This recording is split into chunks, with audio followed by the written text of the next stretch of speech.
வயிறு வலிக்க சிரிப்பவர்கள் மனித ஜாதி, பிறர் வயிறெறிய சிரிப்பவர்கள் மிருக ஜாதி.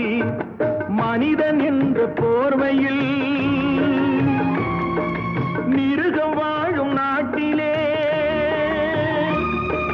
நீதி என்றும் நேர்மை என்றும் எழுதி வைப்பார் ஏட்டிலே,